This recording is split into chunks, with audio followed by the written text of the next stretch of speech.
Now, this right shoulder move forces great golf to happen. And what this is the right shoulder getting closer to the right hip as we go through the golf ball. That space minimizing. And what that does, that forces you to rotate going through the golf ball. It controls your club path as you move and turn through the ball, fixing a lot of your slice shots.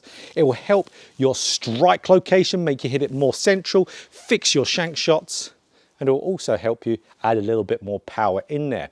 So there's me saying the benefits, but let's actually see the benefits in one of my online students on Skillist and see the amazing gains he's made going from really striking a ball terribly, really struggling with his game, non-stop shanking it, no power, to now absolutely amazing results. So here is the before and after of my online student, and we can really see such a massive difference in body movement and of course strike. He's become much more consistent of a golfer and way more confident in his golf ability, dropping those scores quite considerably. So let's dive into that before a little bit more. So as we can see here, he is keeping that trail shoulder, the right shoulder there, way too high coming down in the downswing.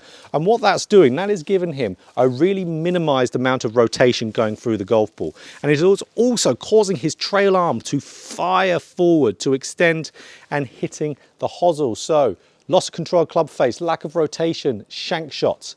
And of course, as well, if that right arm is firing early, because that right shoulder is so high, he's going to occasionally fat the golf ball as well, so not consistent at all. Now let's have a look at the after. So the after here, this is where that slight little change of getting that right shoulder lower to getting it closer to the right hip has improved his rotation going through the golf ball. So that in turn has improved his club face control, way less flippy. And because that right shoulder is getting closer to the ground, that's improving his strike location.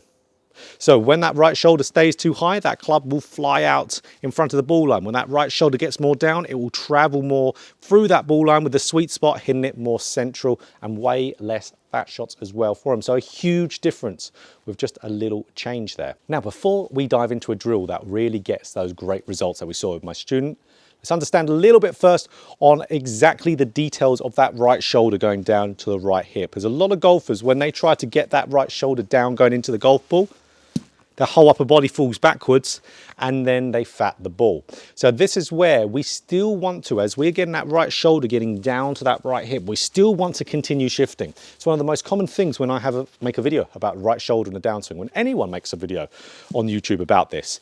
A lot of golfers in the comment sections will say they started fatting the golf ball. That is because they are not shifting their weight to their lead side as they're doing that. That's why I like the feeling of that right shoulder getting down towards the right hip, that gap minimizing, which is right side bend, but feel like that right shoulder is moving forward towards the target as that happens. Not forward as in towards the golf ball over the top, forward as in towards the target, like you're doing an upper punch. So absolutely, that's our feel we want. We want that feeling, that right shoulder getting down towards that right shoulder, but still moving, still shifting. That's going to minimize that gap. That's going to help you, again, get a ton more turn. If we are not right side bending, not minimizing that gap, getting that right side crunch, we're going to be staying far too tall. We're going to get no rotation. We need that to keep that body turning through the shot. Because like we said, if we have that right shoulder too high, that club is going to fly out in front of the ball line. You're going to have to straighten the right arm to get onto the golf ball. That's going to cause you to, again, hit a lot of shank shots. A lot of fat shots will actually do very much the opposite. So many golfers try to keep that right shoulder high to create power and flash speed with the hands and arms going through the shot. That is a really inconsistent way to be able to create some speed, where if you want to play consistent golf, you would have to practice that so much to be able to make that work. That's where a lot of players out on tour, the classic swingers who have that right shoulder stay higher, a lot of hand release, they've hit millions of golf balls over their whole golfing life to time that right. That's why, let's say for us golf coaches here on YouTube, especially for myself, I want golfers to do something that's easy and takes less practice. Still, everything requires practice, but that right shoulder going down doesn't have to be to a crazy amount. Like with my student, he wasn't doing it loads to like a Joaquin Neiman, for example. He was just doing it a little bit. A little bit goes a long way, just having that right shoulder feel down. It might look like a tiny bit. Even just looking at my swing here, do I move it down an absolute ton? No, I don't. but it gives me the results I want from it. You don't have to do the movement a ton to get the results from it. Doing it just a little bit has all the great results. So let's get into a drill to get this in there. So let's get straight to the drill for this. This teaches everything absolutely perfectly for this feel. So absolutely by far the best drill.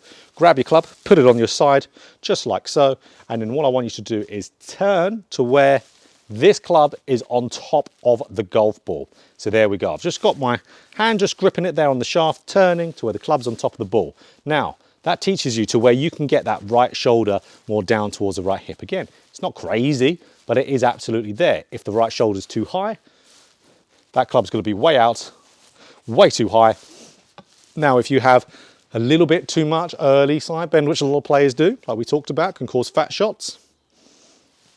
Where's the club? It's way behind. So again, if you're getting this on top of the golf ball, as you can see, you're going to have to shift along with that. Great. So just doing that alone will be great repetitions to getting that movement in there. But even better, get to the point where it's on top of the golf ball, then put the club behind the ball. And now from that position, you're in a perfect impact. Now swing back, swing through. That will get you doing the movement without you even thinking it. And if we can do something that gets you doing the movement without thinking it, that's a perfect repetition in practice. So again, boom, club behind the ball, swing back, swing through. Awesome. So that'll be great to do in your practice. You could do this in between shots, let's say in your pre-shot routine on the golf course. And on the golf course, the feel I love for this is one I've talked about a lot in the video. Like I said, I like that right shoulder going forward as it's closing that gap in. So feel like that right shoulder is lowering to where it's getting closer to that right hip, but feel like that shoulder is going towards target. Again, like you're doing an uppercut, same type of feel. Let's do that. Again, that'll be a great feel for you to do out on the golf course. Absolutely. So get that right shoulder movement in there. If that right shoulder is high, you're gonna have high scores. So get that right shoulder lower, dropping down to that right hip area. That's gonna get you some lower scores. So absolutely, if you enjoyed this video, click that like button if you want more golf instruction, just like this. Hit the subscribe button, hit the bell button too to be notified every time I upload a video. So guys, I have complete video courses available on my Skillist account there. So if you're someone who wants to rotate better, there is the ultimate guide to rotation in the downswing. Way more complete of information than you could ever find here online on YouTube. Everything that the YouTube algorithm won't like us talking about, it is absolutely in there. 2 hours worth of content to be able to go through, way more in depth than anything online. Or could be, let's say you want to fix your early extension, absolutely. Brilliant course there for be able to get coaching level of knowledge, practice plans to be able to fix it and everything that causes your early extension. And that'll be the same for your over the top swing. If you struggle with that, absolutely over the top is something that is very root cause and effect orientated, and you have to know what causes an over the top swing. And again, perfect little practice plan that is out there as well. And shallow in the golf club. There could not be a topic which is more root cause and effect to having a steep shaft and wanting to shallow it. Those are topics that so many golfers always really chronically suffer with, to where golfers think they can't do it. They absolutely can. You've just got to have the information. You've got to know what's going wrong with your golf swing with there, and you've got to have a practice plan to be able to do that. And that's what all of those courses do for you. So absolutely, they're long, big courses, but you need to have the knowledge to be able to fix this area of your golf swing. So absolutely, link in the description for those courses on Skillist. Pick whatever one you need for your golf swing up, and you are going to improve drastically on that area of your game.